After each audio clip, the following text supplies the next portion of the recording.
6 ദിവസത്തെ വിന്നിംഗ് സ്ട്രീക്കിന് ശേഷം വെള്ളിയാഴ്ച ഇന്ത്യൻ മാർക്കറ്റിൽ ഒരു പ്രോഫിറ്റ് ബുക്കിംഗ് പ്രകടമായെങ്കിലും ഇന്ത്യ വിക്സ് 1.12% ഇടിഞ്ഞതും ഫോറിൻ ഇൻസ്റ്റിറ്റ്യൂഷണൽ ഇൻവെസ്റ്റർ നെറ്റ് ബയറായി തുടരുന്നതും മാർക്കറ്റിൽ ബയേഴ്സിന് അനുകൂലമായ സാഹചര്യം സൃഷ്ടിക്കുന്നു.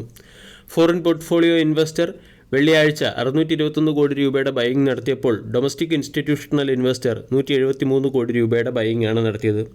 ബ്രോഡ്ലി വെള്ളിയാഴ്ച മാർക്കറ്റിൽ പ്രോഫിറ്റ് ബുക്കിംഗ് പ്രകടമായിരുന്നു. ഇതിൻ്റെ പശ്ചാത്തലത്തിൽ 25,700 ആയിരിക്കും ഇമ്മീഡിയറ്റ് സപ്പോർട്ടായി പ്രവർത്തിക്കുക. 25,850, 25,900, 26,000 തുടങ്ങിയ ലെവലുകളായിരിക്കും റെസിസ്റ്റൻസായി പ്രവർത്തിക്കുക. ഇനി ഇന്നത്തെ ട്രേഡിംഗ് സെഷനിൽ സ്റ്റോക്ക് സ്പെസിഫിക് ആക്ഷൻ വരാൻ സാധ്യതയുള്ള ചില പ്രധാനപ്പെട്ട സ്റ്റോക്കുകളിലേക്ക് കടക്കാം.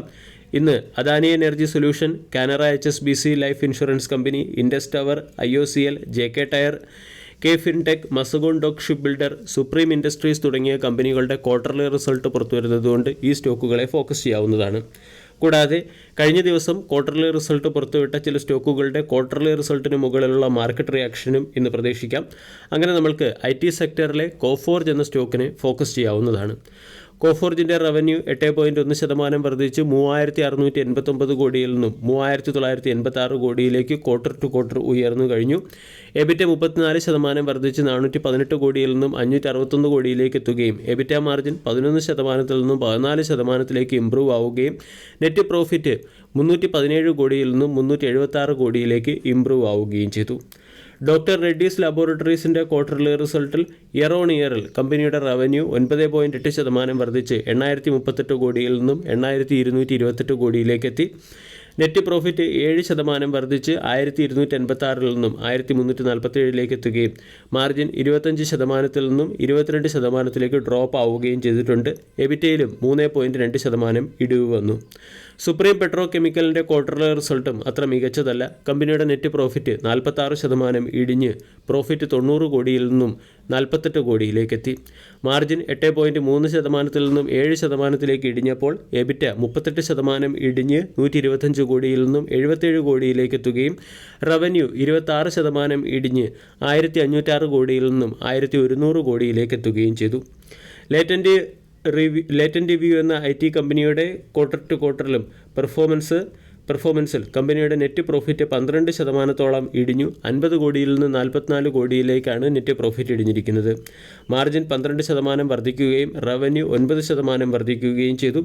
റവന്യൂ 236 കോടിയിൽ നിന്നും 258 കോടിയിലേക്ക് എത്തിയപ്പോൾ എബിറ്റ 40 കോടിയിൽ നിന്നും 45 കോടിയിലേക്ക് എത്തി. SBI കാർഡിൻ്റെ ക്വാർട്ടർലി റിസൾട്ടിൽ കമ്പനിയുടെ നെറ്റ് ഇൻട്രസ്റ്റ് ഇൻകം 15% വർദ്ധിച്ച് 1,500 കോടിയിൽ നിന്നും 1,730 കോടിയിലേക്ക് എത്തിയപ്പോൾ നെറ്റ് പ്രോഫിറ്റ് 10% വർദ്ധിച്ച് 404 കോടിയിൽ നിന്നും 445 കോടിയിലേക്ക് എത്തി. കോട്ടക് മഹീന്ദ്ര ബാങ്കിൻ്റെ ക്വാർട്ടർലി റിസൾട്ടിൽ ബാങ്കിൻ്റെ net interest income year on ഇയറിൽ 4% വർദ്ധിച്ചു. ഓപ്പറേറ്റിംഗ് പ്രോഫിറ്റ് 3.3% വർദ്ധിച്ചിട്ടുണ്ട്. പ്രൊവിഷൻ എമൗണ്ടിൽ വർധനവ് വരുത്തിയതിനെ തുടർന്ന് നെറ്റ് ഇൻട്രസ്റ്റ് വർധനവ് വരുത്തിയിട്ടുണ്ട്. നെറ്റ് ഇൻട്രസ്റ്റ് മാർജിൻ 4.65% നിന്നും 4.54% എത്തി. അസറ്റ് ക്വാളിറ്റിയിൽ നേരിയ രീതിയിലുള്ള ഇമ്പ്രൂവ്മെൻറ്റ് കാണാൻ സാധിക്കും. നെറ്റ് NPA 0.34 നിന്നും 0.32 ഇമ്പ്രൂവ് ആയപ്പോൾ ഗ്രോസ് NPA 1.48 നിന്നും 1.39% ഇമ്പ്രൂവ് ആയിട്ടുണ്ട്. ഇനി ബാങ്കിൻ്റെ നെറ്റ് അഡ്വാൻസിൽ 16% വർധനവും ഡെപ്പോസിറ്റിൽ 14% വർധനവും ഉണ്ടായിട്ടുണ്ട്.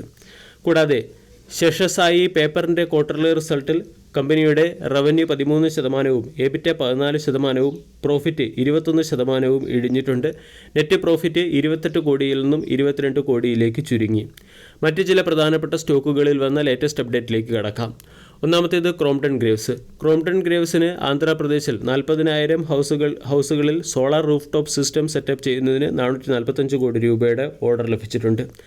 വാരി എനർജി എന്ന കമ്പനിക്ക് 220 മെഗാവാട്ട്, 210 മെഗാവാട്ട്, 140 മെഗാവാട്ട് ശേഷിയുള്ള സോളാർ മൊഡ്യൂൾസ് മാനുഫാക്ചർ ചെയ്യുന്നതിനുള്ള ഓർഡർ ലഭിച്ചിട്ടുണ്ട്. വിക്രം എഞ്ചിനീയറിംഗ് എന്ന കമ്പനിക്ക് മഹാരാഷ്ട്രയിലെ സോളാർ ഫോട്ടോ വോൾട്ടായിക് പവർ പ്രോജക്റ്റിൽ നിന്നും 354 കോടി രൂപയുടെ ഓർഡർ ലഭിച്ചിട്ടുണ്ട്. ARSS ഇൻഫ്ര എന്ന കമ്പനിക്ക് ശിവ് കോണ്ടേവിൽ നിന്നും 430 കോടി രൂപയുടെ ഓർഡർ ലഭിച്ചിട്ടുണ്ട്. ഇർക്കോൺ ഇൻ്റർനാഷണൽ എന്ന കമ്പനിയും ഫിനോലെക്സ് ജെ പവർ സിസ്റ്റം എന്ന കമ്പനിക്കും സംയുക്തമായി മഹാരാഷ്ട്ര സ്റ്റേറ്റ് ഇലക്ട്രിസിറ്റി ബോർഡിൽ നിന്നും 168 കോടി രൂപയുടെ ഓർഡർ ലഭിച്ചു. ഈ പാക്ക് പ്രീ ഫാബ് എന്ന കമ്പനിക്ക് അവാഡ വെഞ്ചേഴ്സിൽ നിന്ന് 130 കോടി രൂപയുടെ ഓർഡർ ലഭിച്ചിട്ടുണ്ട്. സുബ്രോസ് എന്ന കമ്പനിക്ക് ഇന്ത്യൻ റെയിൽവേസിൽ നിന്നും, അതായത് ഇന്ത്യൻ റെയിൽവേയിലെ ബനാറസ് ലോക്കോമോട്ടീവ് വർക്ക്സ് ഡിവിഷനിൽ നിന്നും 27 കോടി രൂപയുടെ ഓർഡർ ലഭിച്ചു. ഇൻഫ്രാ കമ്പനികളായ NCCക്ക് 6,828 കോടി രൂപയുടെ ഓർഡർ, 6,828 കോടി രൂപയുടെ ഓർഡർ ജാർഖണ്ഡിൽ നിന്നും ലഭിച്ചിട്ടുണ്ട്. സെൻട്രൽ കോൾഫീൽഡ് എക്സ്ട്രാക്ഷനുമായി ബന്ധപ്പെട്ട ഓർഡറാണ് NCCക്ക് ലഭിച്ചിരിക്കുന്നത്. GPT ഇൻഫ്രാ പ്രോജക്റ്റ് എന്ന കമ്പനിക്ക് 195 കോടി രൂപയുടെ ഓർഡർ ലഭിച്ചു. വീഡിയോ എല്ലാവർക്കും ഇഷ്ടമായി എന്ന് വിശ്വസിക്കുന്നു. താങ്ക്